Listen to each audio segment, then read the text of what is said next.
사건 때문에 아마 한국 정부가 다 우울한 마음을 가지고 안타까운 마음을 가지고 지금 아마 시간들을 보내고 있을 겁니다. 저도 텀이 날 때마다 인터넷을 켜놓고 아니면 집에 가서 뉴스를 켜놓고 그 상황들을 보면서 참 얼마나 가슴이 아프고 힘든지 모릅니다. 특히 거기 나오는 부모님들 그러다 보니까 저하고 나이가 비슷하더라고요. 44세, 45세 참 그런 분들이 그렇게 힘들게 키웠던 아이들이 그 물에서 깊은 바다에 있다고 생각하면 정말 얼마나 가슴이 무너지겠습니까?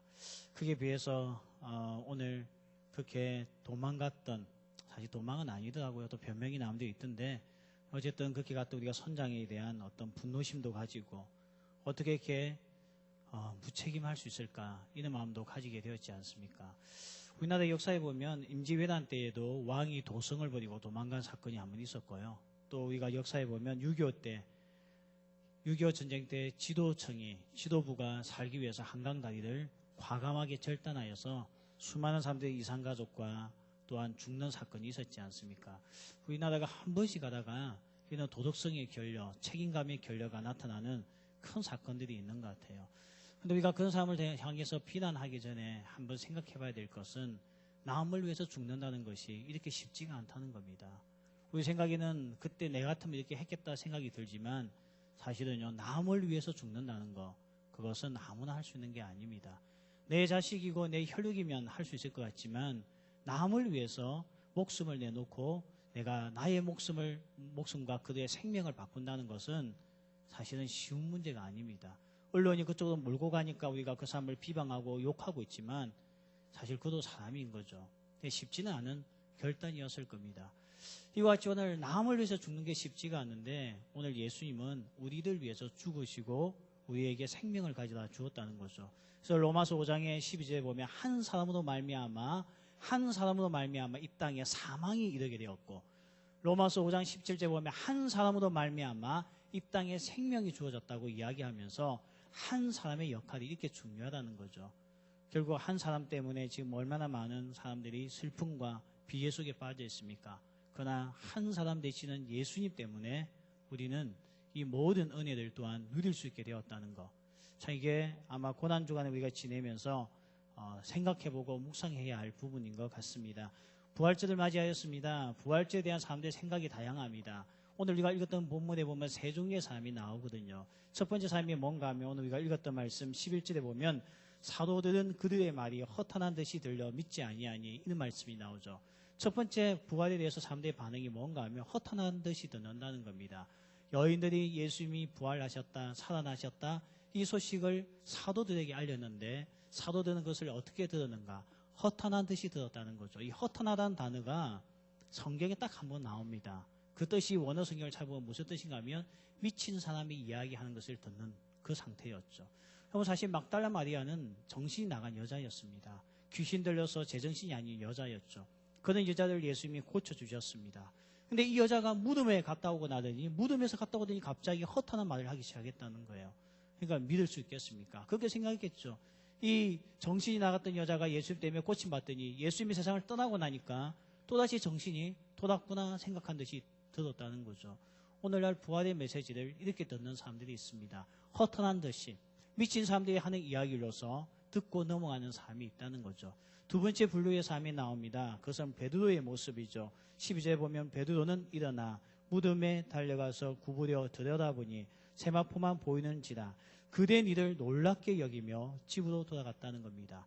베드로는 예수님이 살아나셨다 무덤에 안 계신다 이야기 듣고 달려갔습니다. 가서 어떻게 합니까? 몸을 구부려서 안을 들여다보았지 들어가지는 않았습니다. 보고 나와서 어떻게 합니까? 놀랍게 여겼다. 어메이징. 그리고 서프라이즈. 깜짝 놀라고 어떻게 이런 일이 일어날 수 있는가? 정말 감동하면서 있었는데 그다음 말씀이 중요하죠. 어디로 갔다고요? 집으로 갔다는 겁니다. 이 집으로 갔다는 뜻이 뭔지 아십니까? 사도직을 버리고 이전의 직장으로 돌아갔다는 겁니다. 그래서 그 다음 배경에 어떤 내용이 나오냐면 베드로가 뭘 하고 있었죠? 물고기를 잡고 있었죠. 어부 출신이지 않습니까? 부활을 경험하고 부활의 현장을 보고 스프라이즈 했음에도 불구하고 변함이 없는 삶.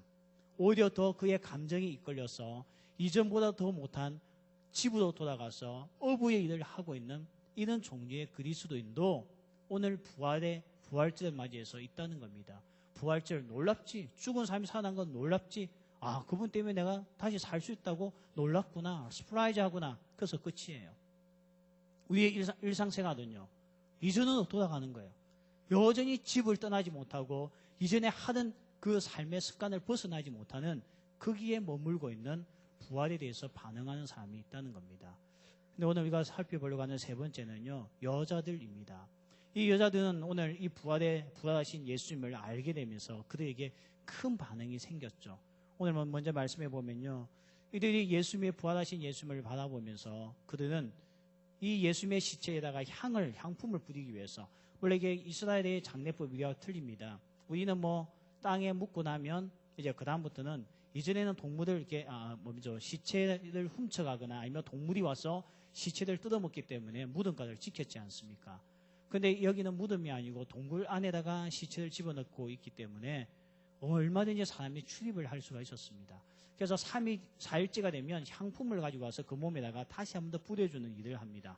그래야지만 그 영이 떠돌지 않고 하나님이 약속했던 천국을 간다는 그런 생각을 가지고 있었거든요.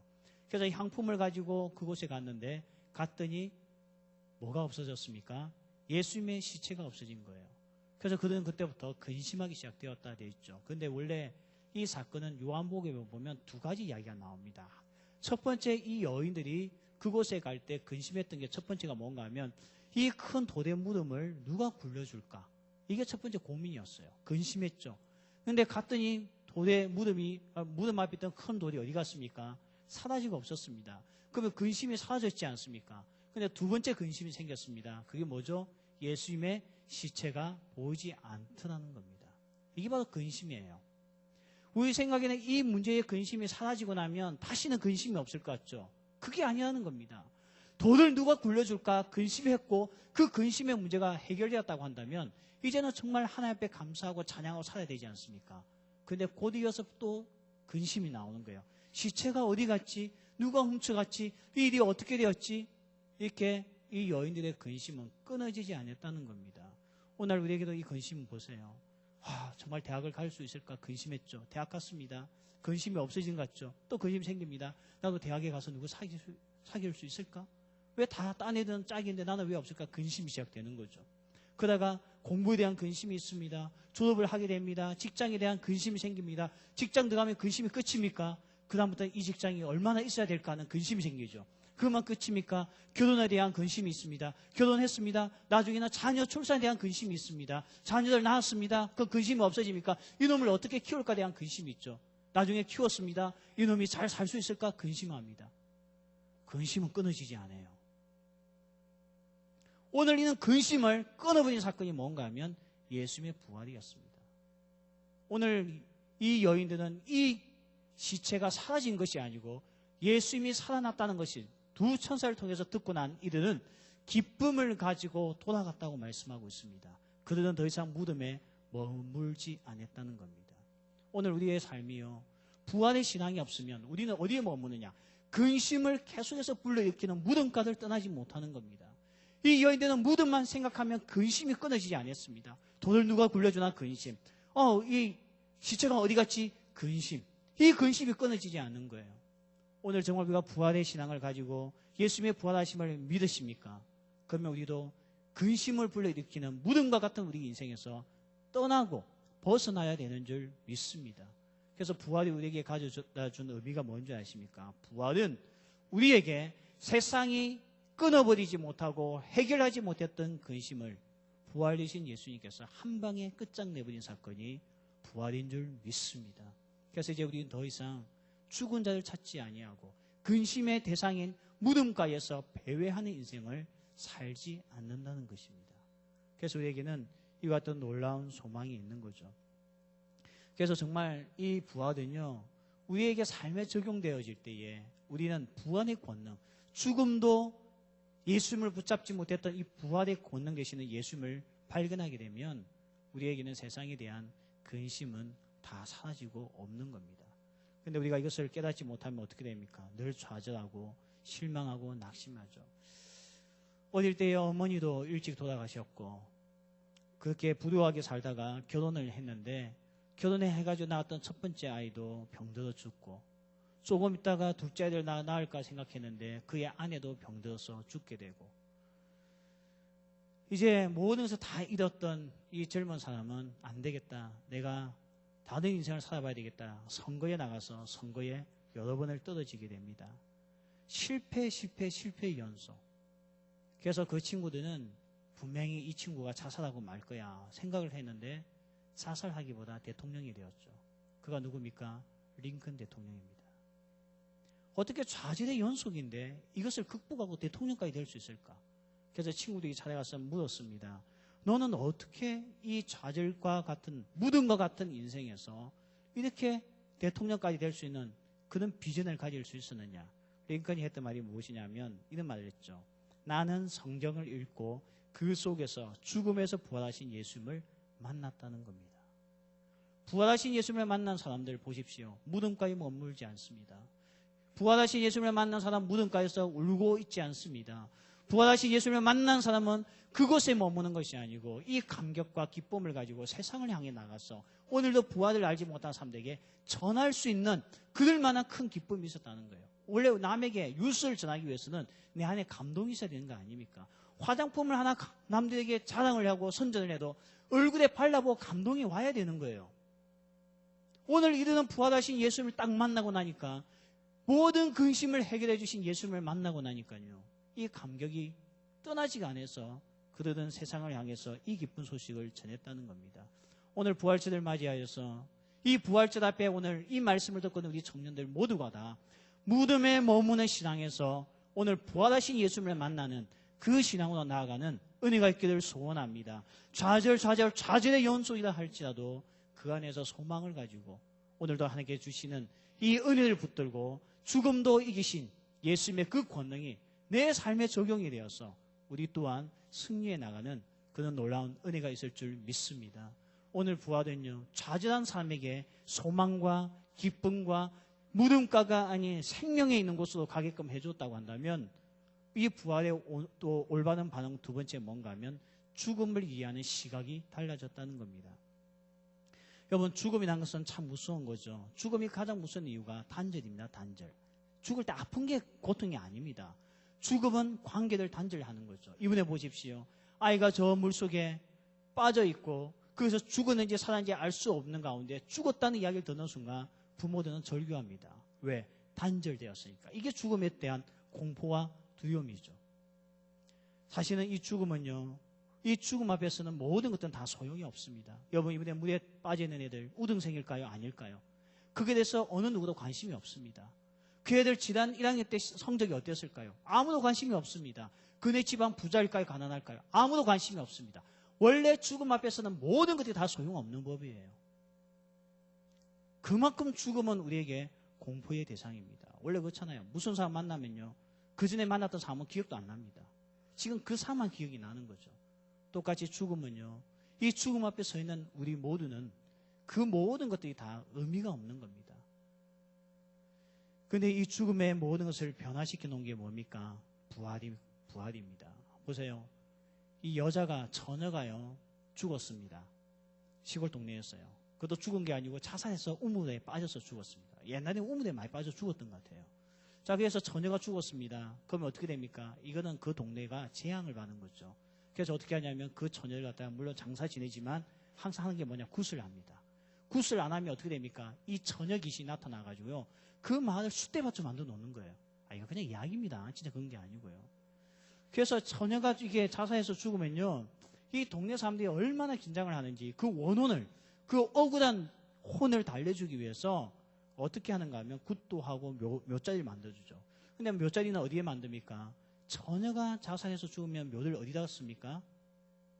아, 여러분, 처녀 아니에요? 제가 알려줄게요. 어디 쓰는가 하면 남자들이 나무를 짊어지고 내려오다가 쉬지 않습니까? 그 쉬는 길목에다가 반드시 묘를 쓰게 되어 있습니다. 왜냐하면 이 여자가 결혼을 안 하고 죽었죠. 그래서 남자들이 쉬는 곳에서 땀 냄새를 맡고 위로받으라고 반드시 무덤을 크게 쓰게 되어져 있습니다. 이게 우리나라 사람의 사상이에요. 웃기죠? 그런데 이게 동네를 지배했다니까요. 한국 사회를 지배했다니까요. 그래서 지금도 그러잖아요. 지금도 처녀가 자살해서 죽는 것을 사람들이 가장 두려워합니다. 그 장례식을요. 처녀 귀신 만만치 않거든요. 머리 풀고 나와가지고요. 이게 우리 사회를 덮었던 겁니다. 이만큼 죽음은요, 단절에 대한 아픔도 있지만 사실은 그 안에 또 다른 영적인 세계에 대한 공포감을 주는 겁니다. 근데 이런 죽음에 대해서 완전히 바꿔놓은 게 뭔가 하면 예수의 부활입니다. 그래서 예수님의 부활이 있고 난 이후에 우리는 죽음을 어떻게 받아들입니까? 장례식 가보면 부를 수 없는 노래 부르죠. 영광일세, 영광일세. 무슨 죽음이 영광입니까? 무덤을 잘 써야 할 판에. 그러나 부활은 우리에게 영광을 미칠 수 있게 해 주었다는 겁니다. 세상에 죽음만큼 두려운 것이 없다고 한다면 지금 내 삶에 겪고 있는 어려움들이 죽음과 비교가 되겠습니까? 비교가 안 되는 거예요. 이런 놀라운 이 세상에서 가장 사람이 이겨내지 못한 죽음을 이겨내면서 부활은 우리에게 영광일세라고 죽음을 개념을 바꿔놓을 정도라고 한다면 이 부활은 얼마나 놀라운 부활입니까? 오늘 이 부활을 이 자리에 있는 우리 모든 청년들이 주님께서는 오늘도 깨닫고 경험하길 원하신다는 겁니다. 여러분, 부활에 대한 반응이 뭡니까? 몰라. 저 미친놈들 하는 이야기야. 두 번째 반응이 뭐였죠? 그렇구나. 그래도 집으로 돌아가는 거예요. 아무 내 삶에 영향이 없는 겁니다. 세 번째가 뭡니까?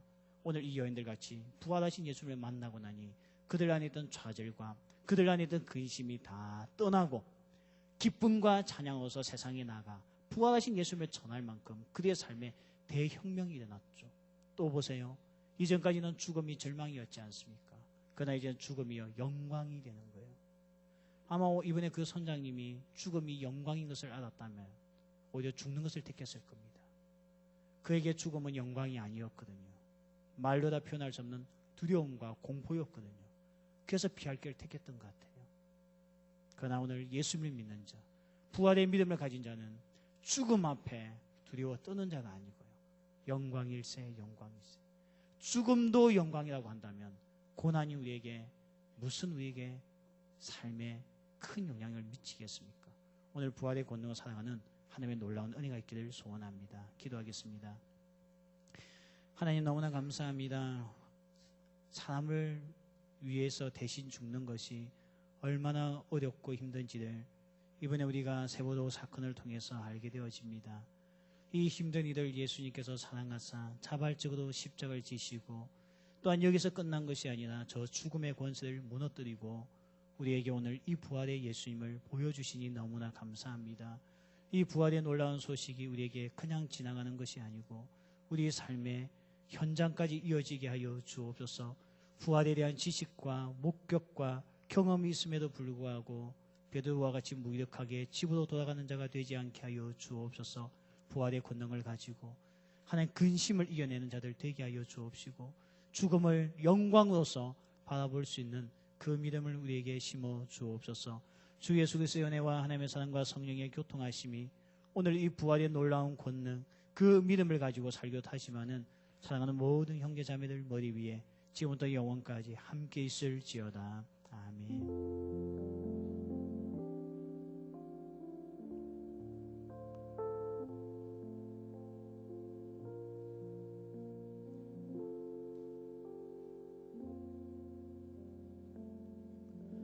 여기 오늘 세 가족이 있어서 잠시 소개하겠습니다. 우리 박준표 형제님 그리고 신재영 형제님 어디 있습니까? 그 자리에 잠시 일어서 주시겠습니까?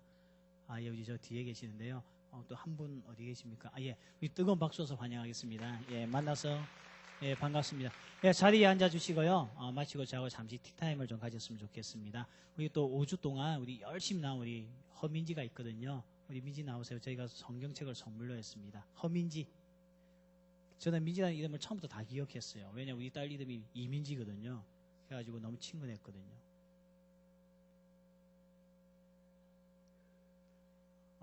다리가 불편한 모양이야. 자, 이 민지의 우리 뜨거운 박수로서 축하하겠습니다. 예.